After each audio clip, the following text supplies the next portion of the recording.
ज्यांच्यावर अन्याय झाला त्या अन्यायाचं निवारण मी करण्याच्या संदर्भात आता सूचना दिलेल्या आहेत. या सगळ्या माहितीबद्दल एक पुन्हा आम्ही सगळ्या अधिकाऱ्यांची एक बैठक आता बोलवलेली आहे. त्यामध्ये सगळ्याच ज्यांचे प्रश्न आता प्रलंबित आहेत, नाकारलेत किंवा बऱ्याच वेळा असं उत्तर मिळतात की अर्ज येत नाहीत. कारण अर्ज दिल्यानंतर जर ते नाकारलं जाणार असेल किंवा अर्ज छाननीमध्ये विलंब होत असेल तर स्वाभाविकपणे लोकांमध्ये एक शंका आहे की मग आपण अर्ज का करावा. तर त्या संदर्भात काही ठोस आपल्याला कार्यक्रम हातात घ्यावा लागेल. त्याचा मी काय आता आमच्या उपसमितीमध्ये आम्ही निर्णय करतो आहे. आणि अनुषंगिक बाकीच्या बाबीची चर्चा झाली. सरकारच्या वेळोवेळी उचललेल्या पावलांमुळे एक समाजामध्ये एक वातावरण तसं सकारात्मक आहे. माननीय मुख्यमंत्री माननीय देवेंद्र फडणवीस साहेब असतील, उल्लेख केल्याप्रमाणे त्यांचं सातत्यानं या बाबतीमध्ये आढावा होत असतो आणि त्यांनी त्यांच्या पुढाकारानंच आता जे निर्णय आपण केलेत ते निर्णयाची आता अंमलबजावणी सुरू झालेली आहे. राज्याचे माननीय उपमुख्यमंत्री एकनाथ शिंदेसाहेब मुख्यमंत्री असल्यापासून त्यांनी मराठा आरक्षणासंदर्भात उचललेली पावलं ही सर्वांना माहीत आहे. त्यांचंही या विषयामध्ये बारीक लक्ष आहे. आपल्या उपमुख्यमंत्री सुनेत्रताई नवीन आहेत, परंतु स्वर्गीय अजितदादांनी सुद्धा याच्यामध्ये जो घेतलेला पुढाकार मला वाटतं ताईंनीसुद्धा याच्यामध्ये आता विशेष लक्ष दिलेलं आहे. म्हणून शासनाची भूमिका अतिशय सकारात्मक आहे. घेतलेल्या निर्णयाची अंमलबजावणी होते. काही दुर्दैवानं काही ठिकाणी विघ्नसंतोषी लोक आहेत जे अंमलबजावणी होण्यामध्ये विलंब करतात, हाणून पाडतात. शासन निर्णय कसे हाणून पाडले जातील, समाजामध्ये कसा शासनाबद्दलचा रोष निर्माण होईल या संदर्भात काही आता उदाहरणं समोर येत आहेत. आम्ही निश्चितपणे ते चौकशी करणार आहोत. परंतु लगेचच 1-2-3 दिवसामध्ये आम्ही सगळ्या वरिष्ठ अधिकाऱ्यांची बैठक घेऊन जे आता मुद्दे उपस्थित केलेले आहेत, विशेष करून अंमलबजावणीमध्ये होणाऱ्या ज्या त्रुटी आहेत, अडचणी आहेत, त्यामध्ये उपस्थित केलेले ज्या सातत्यानं जाणीवपूर्वक दाखले देण्यामध्ये होणारी टाळाटाळ या संदर्भात एक ठोस निर्णय आम्ही आता करणार आहोत. 29 ऑगस्टच्या जरांगे पाटलांच्या आंदोलनावरती तोडगा नाही, आम्ही त्यांना आता विनंती केलेली आहे की शासनाची भूमिका मांडलेली आहे. आम्ही आत्तापर्यंत केल्या अंमलबजावणीच्या बाबतीमध्ये त्यांच्यासमोर शासनाची भूमिका मांडली आहे. पण त्यांचे मी हे मान्य करतो की त्यांच्या मनात जी चीड आहे की या अंमलबजावणीमध्ये येणारे अडथळे जे दारिद्र्य शुक्राचार्य आपण ज्याला म्हणतो ते आहेत, त्यांचा बंदोबस्त झाला पाहिजे.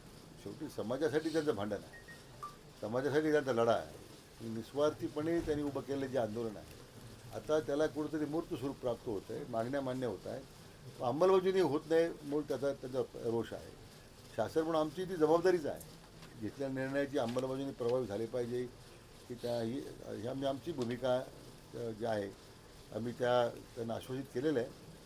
आता एक मला वाटतं एक नजीकच्या 2-3 दिवसामध्ये आम्ही या संदर्भात काही उपाययोजना करतो आहे आणि आम्ही त्यांना विनंती केलेली आहे की आपण आमच्या या शासनाची भूमिका एकदा आपल्यासमोरपर्यंत जे काही भावना आपण व्यक्त केलेल्या आहेत आणि ज्या अंमलबजावणीतल्या ज्या त्रुटी आपण दाखवलेल्या आहेत त्या निश्चितपणे दूर करू. आणि याच्यामध्ये एकच त्यांची आमची भूमिका एकच, आम्हाला दुसऱ्याचं आरक्षण नकोच आहे ना. दुसऱ्याचं आरक्षणामध्ये आम्हाला काही नको. जे आपण मान्य केलेलं आहे तेच आपण देतो आणि त्यामध्ये राहून आपण हैदराबाद गॅजेटची अंमलबजावणी असेल, विशेष करून आता त्यांनी सातारा गॅजेट किंवा या संदर्भात काही त्यांनी अंमलबजावणीची मागणी केलेली होती. त्या बाबतीमध्ये आम्ही आता ॲडव्होकेट जनरल यांचं ओपिनियन मागवलेलं आहे. म्हणजे ते एकदा महाराष्ट्राच्या ॲडव्होकेट जनरलचं ओपिनियन आल्यानंतर त्याचाही निर्णय आम्हाला करता येईल. जरांगे पाटील तुमच्या या चर्चेनंतर समाधानी आहेत? असे आम्ही आमची बाजू मांडलेली आहे. आम्ही त्यांना आश्वासित केलेलं आहे.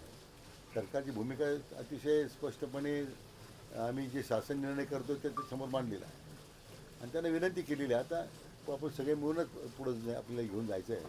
त्यांनीसुद्धा मला वाटतं आमच्या विनंतीचा विचार करावा आणि आंदोलनाच्या बाबतीमध्ये त्यांनी फेरविचार करावा अशी त्यांना विनंती केलेली आहे. पण तुम्ही येण्यापूर्वी पाटलांनी असं म्हटलं की शिष्टमंडळ येतोय जातोय चर्चा करतोय वेळ मागतोय 3 वर्षापासून वेळच मागतोय.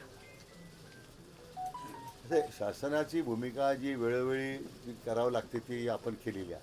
अनेक निर्णय आपण केलेले आहेत. आता मी मान्य करतो की काही निर्णय अंमलबजावणीमध्ये काही त्रुटी राहिल्या असतील, काही विलंब झाला असेल, त्यांची भूमिका अतिशय स्पष्ट आहे. शेवटी मला समाजापुरतं समाजासाठी ते काम करतात आमची तीच भूमिका आहे. पण शासन स्तरावर ज्यावेळी अशा काही अडचणी येतात आणि त्याच्यामुळं अंमलबजावणी होत नाही म्हणून त्यांचा जो रोष आहे तो आम्ही मान्यच करतो की त्यांची भूमिका योग्यच आहे. पण त्याच्यावर आता काय आपल्याला तोडगा काढता येईल किंवा अंमलबजावणी कशी वेगाने करता येईल या दृष्टीने मी आता आम्ही कार्यवाही करणार आहोत. कुणबी नोंदीबाबतचं आकडेवारी सहमती झाली आहे का? हो काय चालेल कुणबी आकडे जी 58 लाख नोंदीची आकडेवारी शिंदे समितीने उपलब्ध केली त्या संदर्भात आता आम्ही सगळ्या आकडेवारी त्याला देतो आता.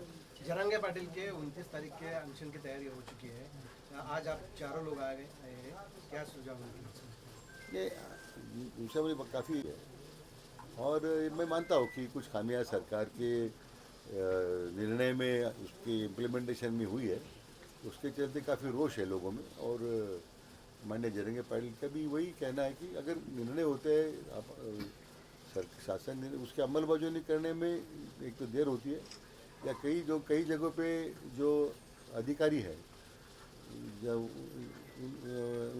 उनके लेवल पे एक पर्पसफुली कुछ लोग उसमें अड़चनें निर्माण करती हैं.